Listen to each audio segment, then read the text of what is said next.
Hello friends, my name is Ravi Kumar Bhardwaj and this is part 14th of VB.NET tutorial series. So guys, हम इस part में do while loop को programme में use करना सीखेंगे. So guys, सबसे पहले हम यहाँ पर एक बटन ले लेते हैं. इस बटन के नेम को चेंज करके हम लिख लेते हैं do while loop. Then enter. इसके बाद अब हम इस बटन पे डबल क्लिक करते हैं. इसके बाद सबसे पहले हम एक वेरिएबल क्रिएट कर लेते हैं dim is इंटीजर. इसकी वैल्यू को हम प्रोवाइड करा देते हैं 1. इसकी स्टार्टिंग वैल्यू हम 1 देते रहे हैं. अब यहाँ पर हम डू वाइल लूप का यूज़ करेंगे. तो डू वाइल लूप यूज़ करने से सबसे पहले हम लिखते हैं यहाँ पर do.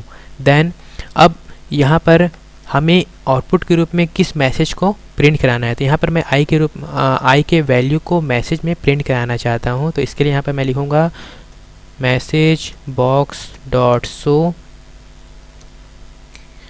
Then double inverted comma then value of i is equal to then ampersand sign then i.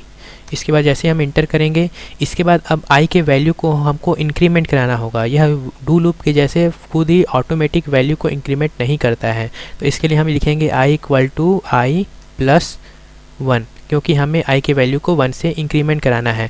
इसके बाद हम यहाँ लूप के बाद वाइल के साथ एक कंडीशन देंगे कि लूप को हमें कब तक घुमाना है. तो इस लूप को मेरे को 10 तक घुमाना है.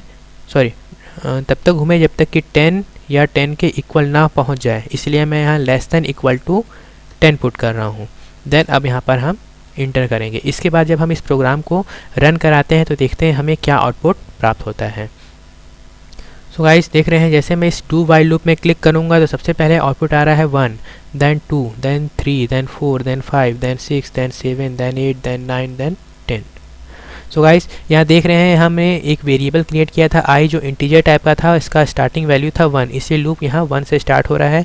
इसके बाद हम यहाँ पर सबसे पहले आई के वैल्यू को प्रिंट करा रहे हैं. इसके बाद हम आई के वैल्यू को 1 से इंक्रीमेंट करा रहे हैं. जैसे आप देख रहे हैं यहाँ पे स्टार्टिंग में आई के वैल्यू थी 1 तो 1 + 1 हो गया 2 तो आई की वैल्यू हो गई 2. उसके बाद लास्ट में यहाँ कंडीशन चेक हो रहा है कि 2 लेस देन है कि नहीं 10 से. तो 10 से लेस देन व इक्वल टू नहीं होता है. कंडीशन फॉल्स हो रहा है इसलिए वो वापस ऊपर जाएगा. कंडीशन यहाँ ट्रू हो रहा है इसलिए वापस लूप में जाएगा. इसके बाद यहाँ पर नेक्स्ट वैल्यू 2 प्रिंट होगी. देन 2 + 1 3 फिर यहाँ 3 भी वापस 10 से छोटा होता है. देन कंडीशन वापस ऊपर जाएगा. तो ये कंटिन्यूसली तब तक घूमेगा जब तक कि आई की वैल्यू 10 से ज़्यादा ना पहुंच जाए. सो गाइस जैसे ये आई की वैल्यू यहाँ लेस देन इक्वल टू लगा हुआ है इसलिए आई की वैल्यू मैक्सिमम 10 तक जाएगी. जैसे ही आई की वैल्यू 11 होगी तो कंडीशन फॉल्स हो जाएगा और वह प्रोग्राम से बाहर निकल जाएगा. तो इस प्रकार से हम आई की वैल्यूज़ को डू लूप को प्रोग्राम में यूज कर सकते हैं. वैसे ही अगर आप चाहते हैं कि आई के वैल्यू को आपको 1 से नहीं 2 से इंक्रीमेंट कराना है देन हम यहाँ पर आई प्लस 2 लिखेंगे. तो आप देखेंगे आई की वैल्यू 2 से इंक्रीमेंट होनी स्टार्ट हो जाएगी. देखिए फर्स्ट वैल्यू आया 1 then 3 then 5 then 7 then 9 then close. तो आप जितने चाहे उतने वैल्यू से आई के वैल्यू को इंक्रीमेंट करा सकते हैं यहाँ पर उस वैल्यू को देकर.